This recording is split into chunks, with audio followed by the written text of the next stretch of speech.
오늘 말씀의 제목을 한번 따라 하시겠습니까? 때가 이름에 거두리라. 때가 이름에 거두리라. 우리 수요 예배에는 갈라디아에서 있는 갈라디아 교회를 향한 하나님의 말씀이 우리의 삶 속에 적용되도록 말씀을 함께 강해를 하고 있습니다. 지난주 수요 설교의 제목을 물으면 너무 잔인하죠. 한 주간 동안에 별일이 많았는데, 저도 어제 영산신학원 목회대학원에 이제 강의가 있어서, 특강이 있어서 강의를 갔었습니다. 오히려 복장을 이렇게 하고 갔어요. 신학생들 앞이니까. 제가 학교 졸업한 지가 35년이 넘으니까 이제 35년 신학생들 고 강의한다는 게 보면은 그냥 꼬물꼬물한 처럼 보일 거예요.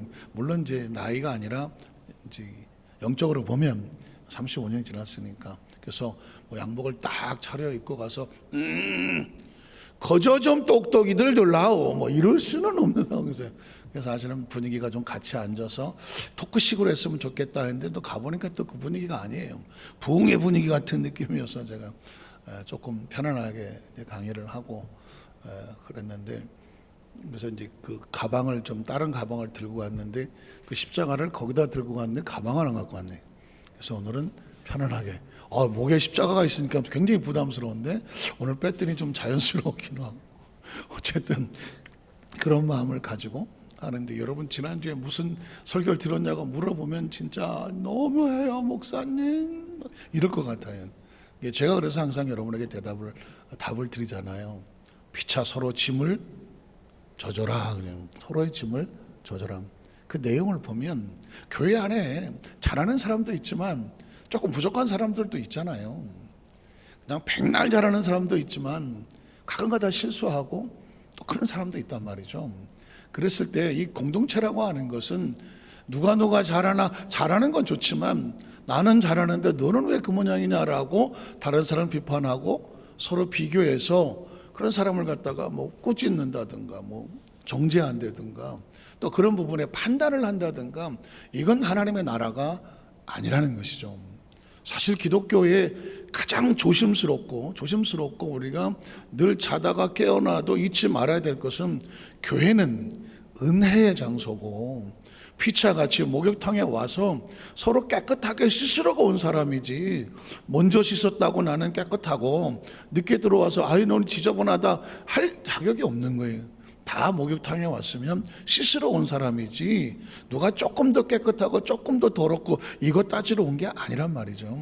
깨끗하게 씻고 다 같이 환한 모습으로 나가면 되는 거거든요.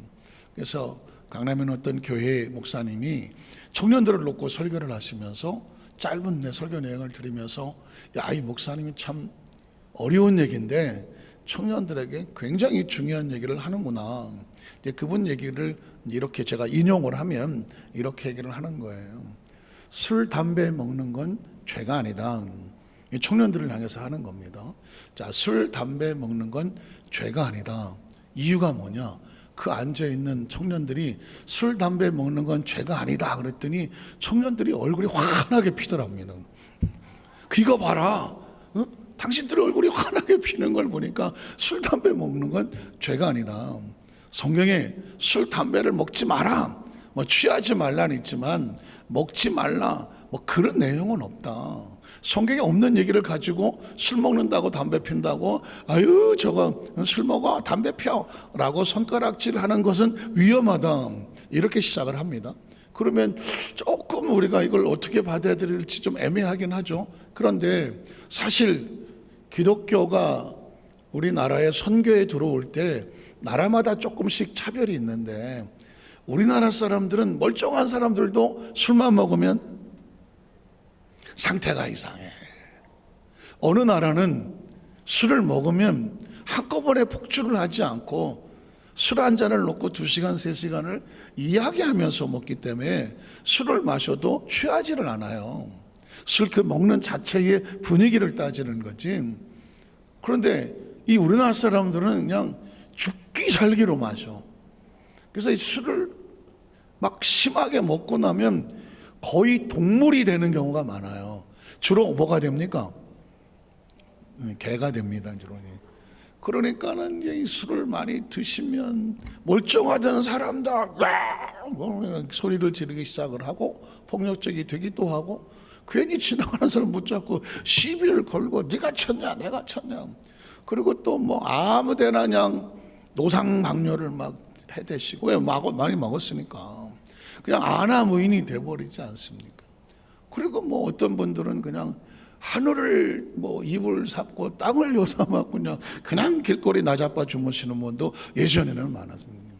그러다가 보니까 이 조선 민족은 예수를 믿어도 술을 먹으면 안 되겠다. 술 담배부터 끊어야 되겠다. 이게 또 담배를 피면 죽기 살기로 피는 거 아니야. 하루 종일 물고 앉아 있으니까. 참 우리나라 사람들은 뭐든지 잘해요. 술을 먹어도 잘 먹고 담배를 펴도 그냥 끝을 보고 마는 거예요.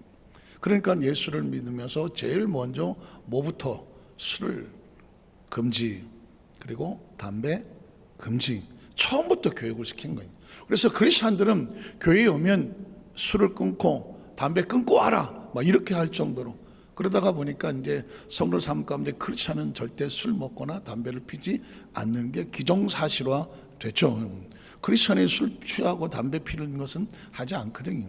근데 이제 그 목사님이 이제 청년들에게 그런 얘기를 하는 겁니다. 한국 교회에 들어올 때에 그게 무슨 십계명은 아니다. 그러나 교회의 덕이 되지 아니하고 크리스천의 삶의 모습을 유지한 거룩성을 유지하는데 이 술 담배는 치명적으로 거룩함을 무너뜨린다.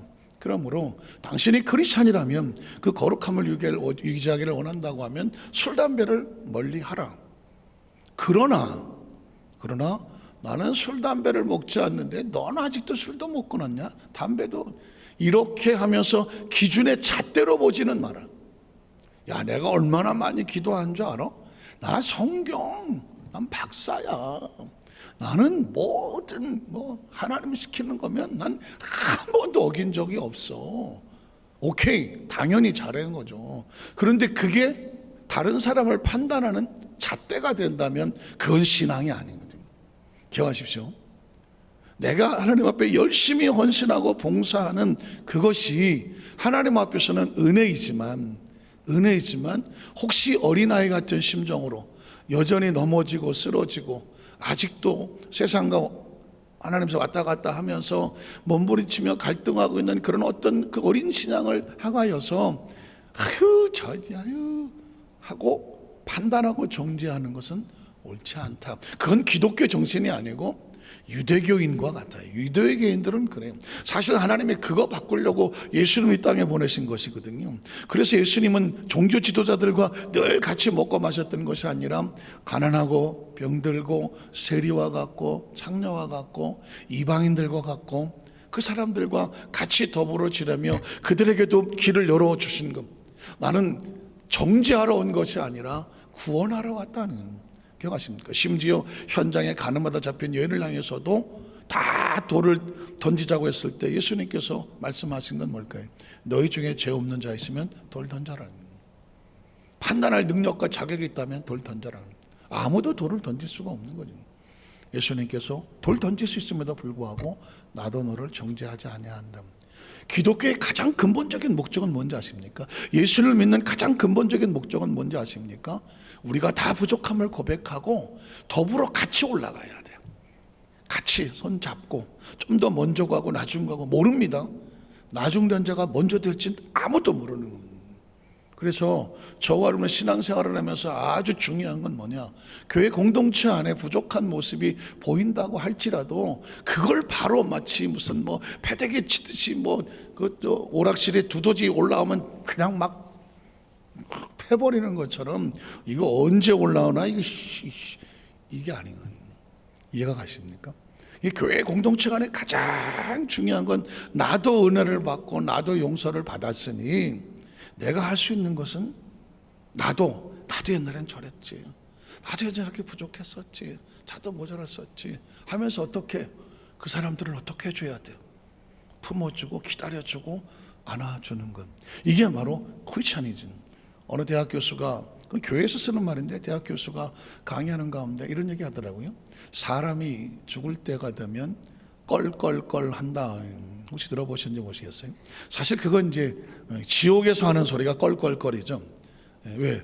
후회만 있는 거예요. 지옥은 딴 게 아닙니다. 삶을 살았는데 후회밖에 없는 삶. 그게 지옥 아닙니까? 사람이 이 세상을 떠날 때에 나는 세상을 사는 게 후회가 된다. 그건 갈 데가 어딜 것 같아요? 그건 지옥이에요. 후회만 남은 삶은 지옥 같은 삶입니다. 그러나 정말 한 세상을 살아났는데도 그래, 내 짧은 인생이지만 최선을 다했어. 그래, 내 삶에 후회는 없지. 이렇게 말할 수 있다고 하면 예수 그리스도 아니라면 그건 천국이죠. 지금 여러분 어떠십니까? 저와 여러분에게 지금 나는 후회 막급한 삶을 살고 있나? 아니면 지금 사는 삶이 그래도 부족하지만 모자라지만 여러 가지 많은 장애물이 있고 여러 가지 가로막지만 그걸 그래도 넘어가면서 나는 나의 길을 가고 있나? 하나님과 함께 기쁨에 하나님 앞에 내 마음이 자유롭고 평안한 가운데 가고 있나? 굉장히 중요하거든요. 그래서 인간은 죽을 때 세 가지를 껄껄껄 하더라. 첫 번째는 뭐냐? 좀 많이 돕고 살 걸. 돕고 살 걸. 아마 그러겠죠? 사람이 언제 되면 착해져요? 죽을 때 되면 착하다고 그러잖아요. 그렇게 살던 사람도 이제 한번 수임이 마지막 숨을 쉬게 되면 그때 도끼 품고 죽으면 참 도끼지. 그건 도끼. 저게 처음에 사람은 착해진다고 하지 않아요? 근데 이제 베풀 걸 살 걸. 그래서 그 교수님 얘기를 들으면 이래요. 거지도 뒤져보니까 계좌에 1,000,000원은 있더라. 거지도 뒤져보니까 계좌에 1,000,000원은 있더라. 그러니까 왜? 그게 아까우니까. 그게 아까우니까. 이럴 줄 알았으면 내가 조금이라도 좀 베풀고 살 걸. 인간이 그런데요. 두 번째 거는 뭐냐면 내가 좀 용서하고 살 걸. 희한하게 사람이 또 죽을 때 되면 누가 생각나냐면 고마운 사람도 있는데 이게 자기가 미워하고 마음속에 그냥 했던 사람들, 그런 사람들이 생각이 난대요.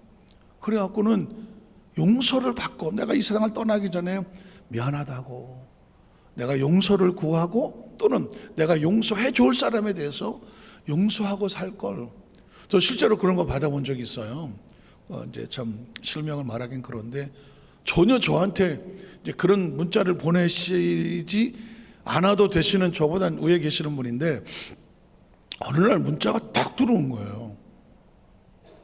주 안에서 사랑하는 김 목사님, 혹시 저로 인하여 그동안 너무 많은 아픔과 또 힘든 것이 있었다면 예수님 안에서 용서해 주세요. 뭐야 이거? 이름을 자꾸 확인해 봤는데도 불구하고 그런 거예요. 그리고 마포로 목사님 등을 다리 이렇게 하겠습니다. 누구누구 올린 거예요. 그 무슨 생각이 듭니까? 이분이 돌아가실 때가 됐나?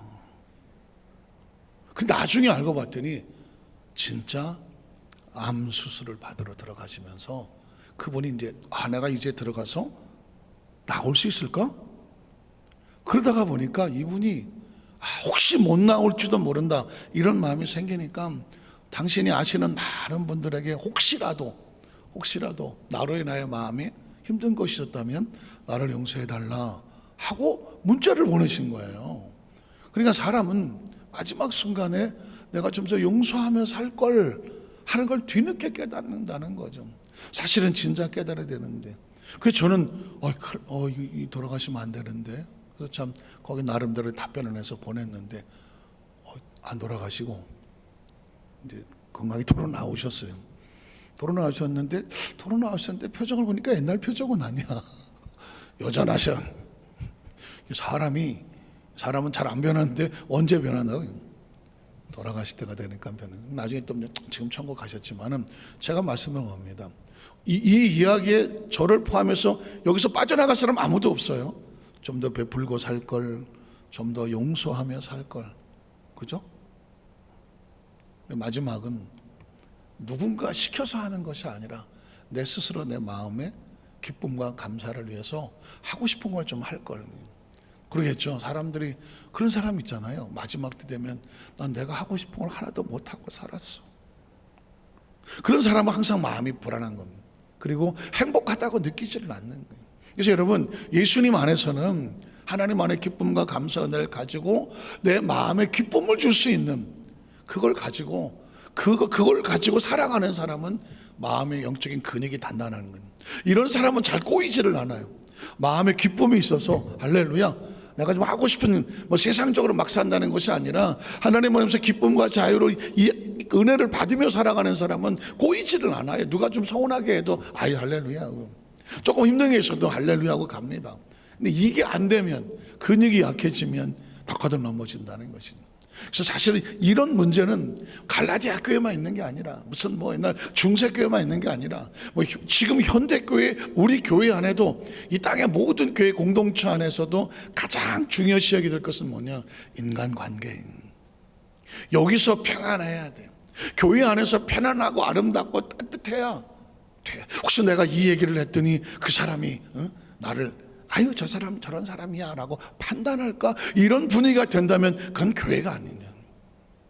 교회가 아니고 크리스찬이 아닙니다. 오늘 적어도 예배 참석하신 저와 여러분 마음속에 누군가 그의 아픔을 얘기했다면, 누군가 그의 상처를 얘기했다면, 누군가 그의 정말 쉽게 말할 수 없음을 얘기했다고 하면 그걸 가슴에 끌어안고 같이 기도하면서, 그리고 그분이 잘 되어서 하되 그것이 어떤 그 사람을 평가하는데 혹시 다른 사람에게 가서 따까닥 얘기를 한다든가, 또 아이고 막 그렇대 하고 말을 전한다든가, 이건 크리스찬이 아니에요. 크리스찬이 아니다. 그래서 모든 문제는 이런 데서 나오니까 내가 은혜 받았으니 나도 그에게 은혜를 베풀고, 나도 하나님 앞에 용서받은 존재이니 나도 서로 피차 용서를 베풀어서 나로 인하여 누군가가 자유롭고 평안해질 수 있도록 그런 소망을 가지고 사는 게, 그게 교회예요. 그게 구역이고, 그게 지역이고, 그게 교구고, 교회 공동체가 되어져야 합니다. 그래서 오늘 조심스럽지만 이 성전을 나가기 전에 오늘 저녁에 내 마지막 날이다. 한 200년 남았다 하기 전에 내 안에 혹시라도 미움과 원한과 불편함과 껄끄럽고 생각만 하다면 오늘 이 시간에 기도하면서 풀어내리고, 성전을 나가기 전에 그 모든 관계들이 좀 편안하게 풀어지고 따뜻한 심령으로 나갈 수 있기를 주님의 이름으로 축복합니다.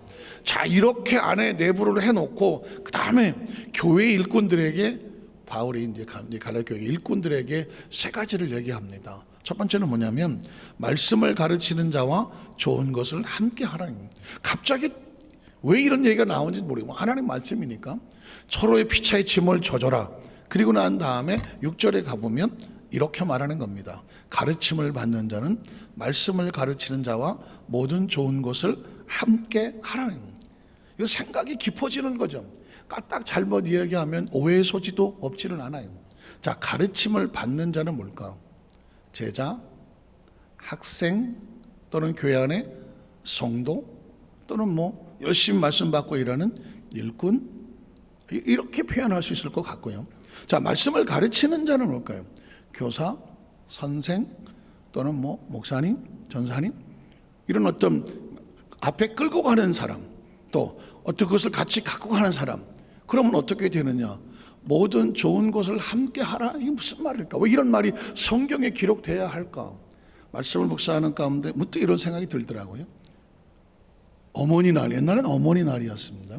나중에 어버이날로 바뀌긴 했지만 예전엔 어머니날이 있었고, 어머니날은 우리나라만 있는 것이 아니라 마더스데이라고 미국에도 마더스데이가 있고, 거의 5월달, 아마 우리나라도 미국서 그런 많은 영향을 받았겠죠. 5월달은 가정의 날이고 하는데, 어머니 날이 왜 필요합니까? 어머니 날이 있기 전엔 어머니 은혜를 몰랐을까요? 어머니의 은혜는 지구가 존재하고 생명이 존재하는 한 어머니의 은혜를 잃어버리는 건 없겠죠. 그런데 어느 날 어머니의 날을 제정을 합니다. 그리고 전국적으로 그날을 휴일로 하든가, 요즘은 휴일이 아닌가 하면서 그날을 가족끼리 어머님의 은혜, 그래서 어머님의 은혜 이런 노래도 많이 있죠. 근데 아버지의 은혜는 왜 없는 거야? 어머니의 은혜는, 근데 이 어머니의 은혜는 눈물 나는 거 아니겠습니까? 나 실제 괴로워 막 그리고 높고 높은 하늘에, 옛날에 그 교과서에서도 있었습니다. 어머님의 은혜 있어. 왜 있을까? 설마 어머니의 은혜를 모르는 사람은 없는데 왜 어머니 나를 정해놓고 노래도 만들고 가슴에 카네이션을 달아주고 그날은 어머님에게 뭐가 됐든 선물 좀 드리고 하는 날을 정합니다. 이유가 뭘까요? 그전에도 분명히 그런 관계는 유지됐는데 이유는 뭘까요? 은혜죠. 은혜를 다시 한번 잊지 말고 기억하여 흩어진 은혜를 한꺼번에 모을 수 있는 어버이의 날을 정해놓고 우리가 그날은 어머니 은혜를 기억을 하자. 그리고 이제 이게 어버이날이 돼서 이제 같은 이제 모든 부모님이 같은 마음을 하게 되는 거죠. 그러니까 은혜를 잊지 않는다는 건 굉장히 중요합니다. 그러니까 어버이날은 부모와 자식이 있어야 되는 거죠. 부모와 자식이 있어야 돼요. 예를 들면 자식은 자기를 낳아준 부모와 함께 그 마음으로 같이 나눌 수 있는 이 날이 뭐예요? 어머니 날이잖아요. 아무리 못된 자식도 어머니 날 그리고 어버이날 그러면 내일 어버이날인데 어머니 날인가 뭔가는 생각하게 만들고자 하는 의도가 보이지 않습니까? 그리고 또 하나는 뭐냐면 스승의 날이 있습니다. 스승의 날. 이상하게 또 스승의 날 노래도 그거 참 부르면 눈물 나는 거 아니겠습니까? 그죠? 스승의 날은 그 스승이라는 단어는 사실 눈물 나. 지금은 스승이라는 단어가 거의 사라진 시대를 사는 것 같습니다. 뭐 학교에서 교사들이 지금 뭐 데모를 하고 아이들은 뭐 인권 침해, 교사 인권 침해, 그냥 서로 막 이런 관계가 돼버리는 뭐 물론 예측된 거예요. 수십 년 전에 뭐 영국에서 아이들이 버스 타면서 스쿨버스 타면서 교사를 폭행하고 뭐 그런 장면이 나와. 그때 생각했죠. 아 저거 우리나라도 얼마 안 남았겠구나. 그럼 뭐 세월이 지나다 보니까 우리나라에도 똑같이 뭐 애들이 교실에 나자빠지고 뭐 지 멋대로 하고 핸드폰 들고 선생이 와도 뭐 스승이 없습니다. 아니 선생 자체를 선생으로 인정하지 않는. 왜 그럴까요? 스승이라는 개념이 사라졌기 때문에 그렇습니다. 스승은 뭘까요? 가르침을 받는 사람이 자신을 가르쳐주고 그 배우는 것에 대한 진정한 감사와 그 목적과 이유가 정확하게 있어서 그 마음의 감동으로 드려지는 호칭이 뭐예요? 스승이라는 단어. 스승은 중요한 단어. 그래서 예전에 군사부일체 그랬습니다. 군사부일체. 나라의 모든 그 외적의 침입이 뭐 중국 같은 역사에 늘 뭐 전쟁이 벌어지니까 나라를 책임지고 백성의 안전을 위해서는 좋은 임금이 나와야 되거든. 임금이 어떻게 나오냐에 따라서 나라가 흥하기도 하고 잘못 쓰면서 나라가 망하기도 하는 거예요. 그러니까 임금이 그 나라가 안전하는 건 다 성군을 만나서 임금의 참 우리가 임금을 잘 만났습니다. 그래서 군왕 그다음에 자기가 무지한 나를 그 가르쳐서 깨우쳐서 여기까지 나에게 지식의 세계를 열어준 스승 그리고 나를 낳아주고 길러주신 은혜 부모 그래서 군사부일체 군왕과 스승과 부모는 하나다. 그래서 가장 예의와 도덕과 예의와 윤리가 정확한 사람들은 나라에 충성하고 그냥 애국이죠. 그렇죠. 스승의 은혜를 잊지 않아서 늘 가르침 교육에 목숨을 걸고 그 다음에 어떻게 부모의 은혜를 잊지 아니하고 이 애국이 있으면 나라의 기강이 쓰는 거고 스승을 존경하면 그 나라에 교육이 있으니까 교육이 있으면 질서가 있고 체계가 있고 사회가 윤리가 쓰지 않겠습니까? 그리고 자식이 부모를 공경하는 그 은혜가 있으면 가정이 따뜻하지 않겠습니까? 사회 공동체는 이 세 가지가 아주 중요했던 겁니다. 그러나 지금 현 시대는 누가 대통령을 존경합니까? 정치적인 목적에 따라서 뭐 우리 당이 아니고 저 당이 아니고 하면 뭐 대통령도 뭐 개만도 못한 뭐 쌍소리 해대고 뭐 여기저기다가 이상 대통령의 권위가 떨어지고 스승의 권위가 떨어지고 때로는 부모도 참 가슴 아픈 시대를 살아가는 이런 걸 보면 지금 우리는 예전보다 모든 문화나 교육이나 무슨 시설이 발달됐다고 하지만 과연 진정한 인간적인 면에서의 그 평안에 있을까? 이건 사실 생각해 봐야 됩니다. 우리가 꿈꾸는 정말 인간들이 살아간 나라와 국가를 세워나려고 하면 다시 군사부일체라고 하는 나라에 대한 애국심과 그리고 교육과 사회 도덕 윤리, 그리고 그다음에 가정이 깨지면 다 날아가는 겁니다. 그렇죠? 이 세 가지의 질서가 다시 균형을 잡지 않냐면 힘든 건 국민이고요, 힘든 건 다음 세대고요, 힘든 건 그냥 인간 존재 자체입니다. 그래서 성경은 제가 볼 때 이런 모든 것들을 포괄하여 이렇게 말하는 겁니다. 가르침을 받는 자는 말씀을 가르쳐와 모든 좋은 것을 함께하라. 이건 관계로 보이는 거예요. 서로 최선을 다해서 가르치는 스승, 그리고 최선의 가르침을 받아서 일치월장 영적이 됐던 지식적이 됐던 잘 자라서 성장하는 모습. 그래서 그로 인하여서 아름답게 펼쳐지는 공동체. 그럼 어떡하겠습니까?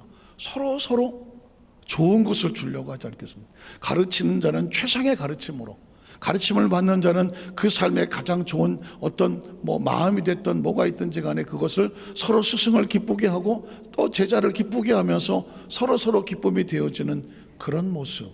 그 공동체가 가장 이상적인 공동체 아닐까요? 저는 개인적으로 어느 교회에 보니까 스승의 날이 되니까 교회나 또는 그래서 그 목사님에게 스승의 날에 케이크 커팅을 해요. 제가 개인적으로 그런 모습을 보면서 성도가 목사를 스승으로 생각한다? 그런 성도가 있다? 그런 인식을 가지고 있다? 그러면 어떨 것 같아요? 큰 교회가 아름다운 공동체죠. 왜냐하면 요즘은 세상이 다릅니다. 그 교회의 담임 목사가 됐던 교육자를 스승으로 생각하는 인식이, 학교 선생도 스승이 아닌데 예를 들어서 누가 내 스승이야? 스승이라는 개념 자체가 인식에서 사라져가는 시대에 스승을 생각한다? 쉽지 않잖아요. 그리고 반대로 생각하면 스승이 없는 삶은 얼마나 불행할까?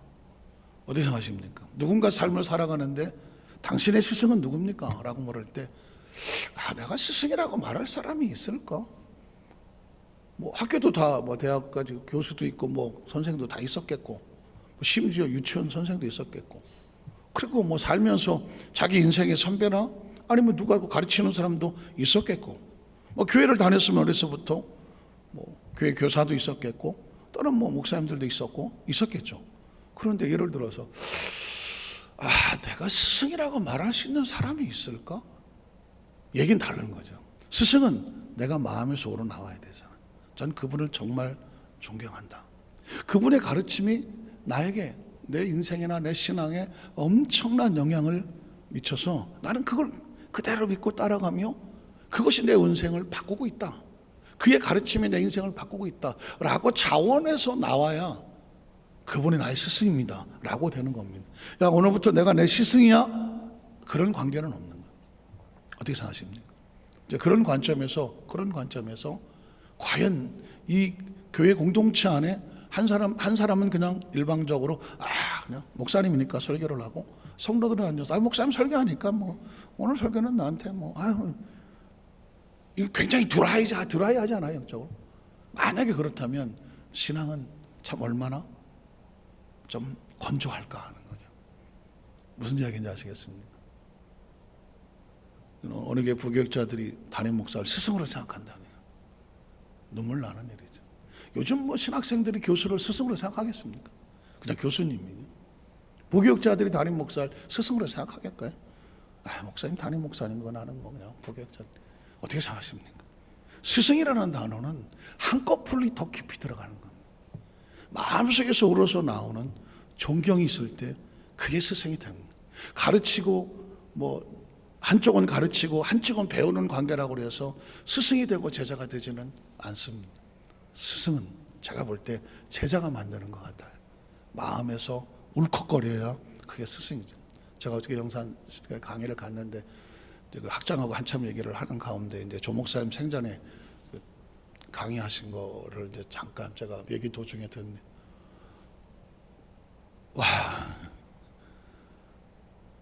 그 모습만 봐도 그냥 눈물을, 강의하기 전에 눈물을 얼마나 흘리고 올라갔는지. 그 목사님께서 학교를 사랑하셔서 그 학교를 사랑하는 애틋한 마음을 한 5분 안에 막 담아 말씀하는데, 저도 영산 출신이고 조영희 목사님 영산이라는 이름을 걸고 이제 학교를 세우고, 학교 요즘 신학교가 고군분투하잖아요. 지금 요즘 신학생 없습니다. 젊은 신학생 거의 없습니다. 요즘 누가 목회하려고 합니까? 목회 안 하려고 합니다. 그리고 젊은 사람들은 목회를 안 하려고. 왜 힘든 걸 안 하려고 하니까? 애시당초부터 힘든 걸 안 하려고 하니까. 왜 그 교회 가서 성도들 눈치 보고 그리고 개척 안 하려고 합니다. 성교 그거 할 바에는 아르바이트 쿠팡 다니는 쿠팡 가서 오토바이 타고 몇백만 나오고 사람이, 그러니까 이 젊은 세대 자체가 이 영적인 것은 아무런 관심 갖기가 쉽지 않고, 사회적으로도 어차피 어차피 내가 여기서 판검사 할 것도 아니고 아르바이트 했고 오토바이만 잘 타고 그러면 한 달에 몇백 벌어갖고 외제차나 뽑아갖고 미래에 대한 관심 별로 없어. 왜 그럴까요? 그런데 이게 영적으로 신학교 안까지, 전국에 있는 모든 대학의 신학교는 거의 미달입니다. 대학원 들어가기 들었습니다. 혹시 보셨습니까? 우리 신학대학교에 오면은 1년인가 첫 학기는 등록금 무료, 대학원 등록금 보조. 이런 걸 보면 무슨 생각이 드냐면, 우리나라의 영적인 상태가 얼마나 곤두박질하고 있는지를 보면서 성도들은 안타까워해야 합니다. 성도들은 안타까워야 됩니다.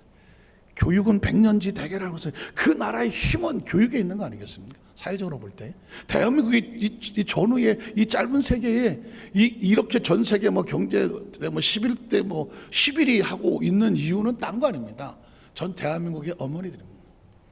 전 남자지만 대한민국의 어머니들이, 그리고 누나들이 그 전쟁 이후에, 그 무기력한 이후에 생선 장수 보따리 장수 해가면서 내 새끼만은 공부시킨다. 이거 무서운 겁니다. 이거.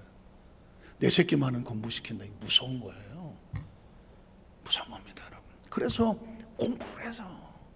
공부를 해서 그 사람들이 나와서 그 짧은 시기에 대한민국을 이렇게 만든 거예요. 이거는 이 시대를 살아가는 어머니들을 향해서, 그리고 그 시대의 누나들이 그 장녀 태어나갖고 공장 다니고 식모살이 하고 와서 그 학비 벌어서 동생들 공부시키고, 이거 모르면 인간도 아니야. 이거 모르면 인간도 아닙니다. 그 눈물로 쏟았고, 대한민국 교회도 마찬가지입니다. 그런 어머니들이 눈물로 기도해서 그 교회의 근간이 되고 그 교회를 세워나가서 그 힘을 통해서 나중에 이제 많은 남자 성도를 놓으면서 믿음이 생활하면서 여기까지 온 거죠. 지금 미국은 똑같은 현상입니다. 멕시칸들이 힘들고 어려운 사람들이 미국에 이민 와갖고 불법 체류해가면서 돈을 벌어서 새끼들을 대학을 보내는 겁니다. 대학을. 지금 이제 미국은 백인이 줄이고 그 다음에 이제 흑인입니다. 흑인이에요. 흑인 다음에 떠오르고 있는 게 히스패닉입니다. 히스패닉은 뭐냐? 멕시칸계입니다. 그런데 1세대 멕시칸들은 조장한 얘기지만 별로 머리가 안 좋습니다. 공부도 안 합니다. 그럴 수가 없었어요. 배운 게 없어.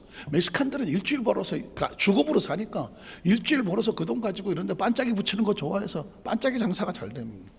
그런데 머리가 돌아가는 사람들은 애들을 공부시켰습니다. 거기서 2세대 멕시칸 애들이 히스패닉계인데, 얘네들이 이제 일어나갖고 미국에서 공부해서 그 올라가니까 이제 정치, 경제 이런 쪽에 멕시칸계들이 올라오기 시작합니다. 아마 조만간에, 지금 흑인은 대통령이 나왔죠. 오바마가 나왔죠.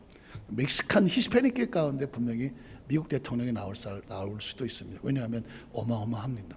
제가 이런 얘기를 들은 이유는 뭐냐면, 우리가 그냥 멍하니 그냥 그러진 않겠지만, 교회가 겉모습만 교회가 아니라, 교회 목사님 있고 성도들이 있어서 교회가 아니에요. 진짜 그 속에 정말 같이 눈물로 교감하고 교통하면서 서로 마음으로 하나가 돼가며 스승이며 제자며 같이 나가냐고 하는 이 마음이 있느냐 없느냐, 이게 중요한 힘이 되는 것이죠. 오늘 성경은 갑자기 뜬금없이 왜 진짜 가르침을 받는 거예요. 그냥 듣는 게 아니라 가르침을 받는 자는 말씀을 가르친 자와 모든 좋은 것을 함께하라. 제가 보기에 여태까지 신앙생활하면서 이 구절을 읽으면서, 이건 평생 난 이 구절 가지고 설교는 못하겠구나. 마치 담임 목사가 난 가르치는 사람입니다, 여러분은 배우는 사람입니다, 모든 좋은 걸 함께 해야 됩니다. 이게 얼마나 웃기는 상황입니까? 그런데 가만히 왜 이 구절을 드디어 내가 오늘 만난 거야, 이걸 어떻게 설계해야 되나? 그 말씀을 나누다가 보니까 이건 그렇게 하려면 진정한 존경과 마음이 우러나와야 되는 거예요. 우러나와요. 굳이 예를 들자면 마태복음 26장에 보면 제가 그런 제목으로 설교를 한 적도 있는데요, 누가 진정한 제자인가. 성경에 보면 참 아이러니컬한 게 많습니다. 예수님께서 마지막으로 시몬, 문둥이였던 시몬의 집에서 난찬을 하고 계시는데 그 제자들이 앉아갖고 서로 예수님이 아무래도 뭔 일을 벌일 것 같아. 로마를 뒤집어 놓으면 누가 오른팔에 누가 수상을 할 거야? 누가 총리를 할래? 막 이런 얘기를 할 법밖에 없었습니다. 그때 마리아가 기억하시지 않습니까? 7 귀신이 들렸다가 그래서 창녀짓을 했고 그 예수님을 만나서 귀신이 쫓겨져 나가고 창녀의 삶에서 새로워진 삶을 살았던 그 여인이 예수 앞에 갑자기죠. 예수 앞에 나와서 옥합을 깨서 그 향유로 예수의 머리와 발을 씻겼다는. 그건 그 시대가 중동 시대니까 중동은 먼지가 그냥 황량한 것이고 아시다시피 다 뒤집어 쓰고 눈만 내모야 되고 그리고 건조한 땅이니 운동화가 어디 있습니까? 구두가 어디 있습니까? 샌달이지 않습니까? 그러니 그 먼지 구덩이에 샌달로 다니면 그 발이 어떻게 되면 먼지 투성이가 되지 않겠습니까? 머리도 먼지 투성이고 손도 먼지 투성이 아니겠습니까? 이런 사람이 어느 집에 들어와요. 우리 집에 들어온다고 해요. 그 사람이 먼지벌로 돌아다니게 하겠습니까? 그러니까 제일 먼저 하는 게 뭐예요? 손님이 오면 나가서 물로 발부터 씻기고 머리에 먼지 묻은 거 있으면 좀 씻겨갖고 그래 집에 들어오지 않겠습니까? 우리가 흙바닥 해갖고 그 집에 어이 김씨 이씨 반갑소 이거 들어가겠습니까? 그래서 그 집에 가장 좋은 예우가 뭐예요? 귀한 손님이 오면 주인이 직접 나가서 그리고 중동엔 물이 귀하잖아. 물이 귀하니까 대신에 올리브유, 기름은 식물성 올리브유가 있으니까 올리브유 같은 걸 적셔갖고 발을 닦아주고 손을 좀 닦아주고 머리에 있는 먼지 좀 닦아주고 얼굴도 닦고 그리고 와서 앉아야. 그리고 나중에 이제 손은 이제 물로 씻어야 되지 않겠습니까? 밥을 먹어야 되니까 뭘 집어 먹으려면 씻어. 이렇게 되는 상황인 거죠. 그런데 그러니까 그때 이제 마리아가 와서 자기 옥합에 나드 향유라고 하는 옥합을 깨서 그 향유로 자신의 머리에 발라서 그걸로 예수의 발을 씻기고 깼다. 이런 상황인 거죠, 상황이. 그러니까 그때 제자들이 이렇게 말하지 않습니까? 이 아까운 걸 갖다가 왜 땅바닥에다가 다 쏟아버리지? 이 아까운 거를. 그게 제자들 입에서 나오는 겁니다.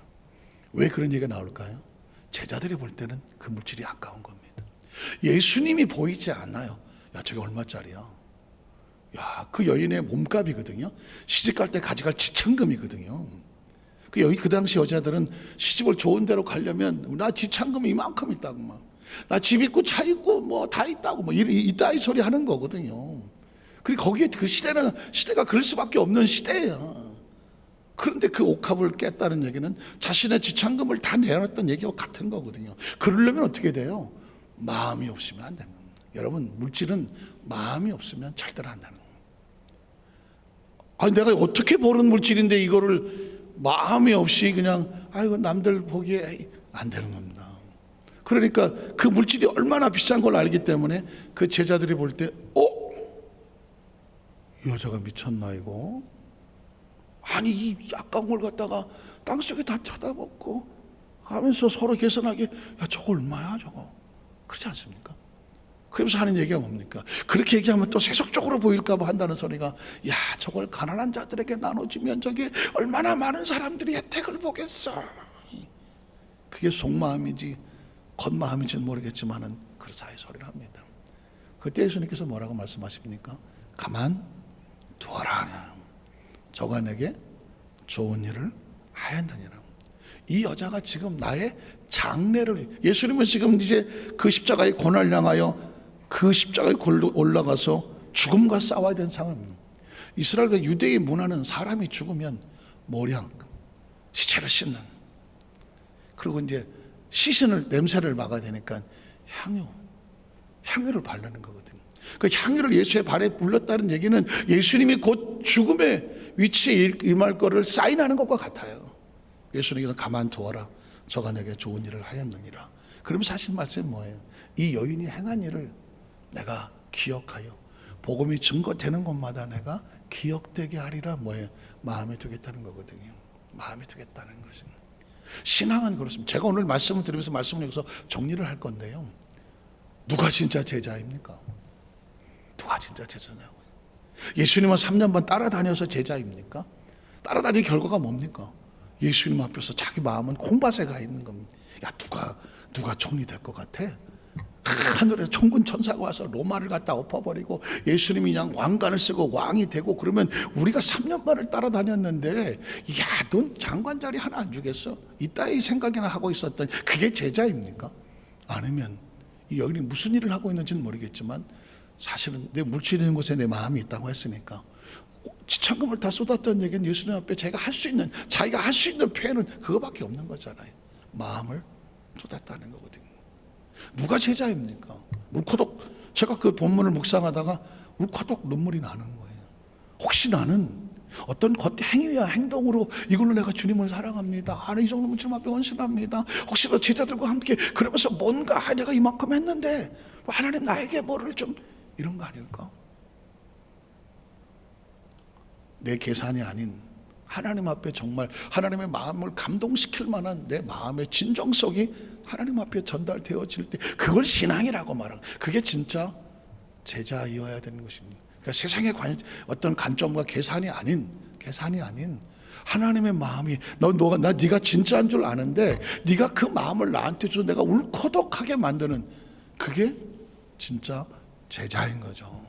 말씀을 정리하면서 전 여의도 수만상교회 성도들을 주의 이름으로 사랑하고 축복하며 신앙생활을 할 때 정말, 목사님, 전 여의도 수만상교회를 다닌 거를 정말 내 생애 최고의 복으로 생각합니다. 그리고 조심스럽지만 목사를 만나서 말씀을 들으면서 내가 하나님을 어떻게 사랑해야 되며 어떤 말씀을 알며 하나님의 심령 앞에 내가 어떤 성도로 성장해야 되며 어떤 헌신자가 되며 진짜 하나님 앞에 내가 진실된 마음으로 내가 신앙생활을 했다는 것에 대한 내 마음에 확실한 감동이 있음을 고백합니다. 그 소리를 듣고 싶은 거예요. 그때 목사님 그 교회 담임 목사 하셨고요. 저 그때 그 교회 다녔어요. 그러셨어요? 예. 더 할 얘기가 없어요. 그게 끝이라면 그건 아무나 하는 거예요. 아무나 하는 겁니다. 근데 정말 그때 그분, 제가 지난 재직임명 예배 그때 설교를 하면서 저런 얘기를 했거든요. 제 지나온 삶 가운데 육군포병학교를 마지막 졸업하고 할 때 1등을 가운데 100명이었습니다. 가운데 중간 평가에 제가 1등을 했단 말입니다. 1등을 하고 충격을 받았어. 그때 말을 못했지만 이유가 뭔가, 내 앞에 기수가 1, 2, 3등이 전부 전방으로 날아갔어. 강원도 다 날아. 저 전방 상황을 너무 잘 아는데 순간 충격이 오더라고. 와, 실제로 고민했어요. 마지막 시험은 포기할까? 1, 2, 3등을 1등을 해도 전방으로 다 날아갈 것 같으면 굳이 위험한 거야. 1등이 더 위험한 거야. 내 앞 기수가 1, 2, 3등이 다 전방 갔어. 잠이 안 오더라고. 어떡할까? 여태까지 내가 중간 평가는 1등을 하고 있는데 마지막도 내 1등을 하고 싶은데 앞에 기수가 1, 2, 3등이 다 전방으로 날아가서 어떡하지? 기도할 수 없는. 그럴 때 포대장이, 권충이라고 하는 ROTC 대위 권충이, 포대장이 그 토요일 날 오후에 툭 지나가는데, 야, 김유민, 너 마지막까지 공부해. 네. 너 마지막까지 1등 해. 그러면 내가 이 포병학교에 교관으로 자충대 할 수 있도록 내가 해볼게. 제가 내 솔직한 마음으로 제 군대 생활하면서 가장 제 인생에 가장 고마운 분은 그분입니다. 왜냐하면 진짜 하나님이 보내신 수밖에 없어요. 그럴 일이 없어요. 그럴 수가 없고 내 속마음을 어떻게 합니까? 알았습니다, 하나님. 그리고 나서 정신 번쩍 차리고 다시 이제 마음을 잡고 나머지 후반기를 공부를 해서 이제 마지막에 이제 1등으로 제가 나오게 될 때요.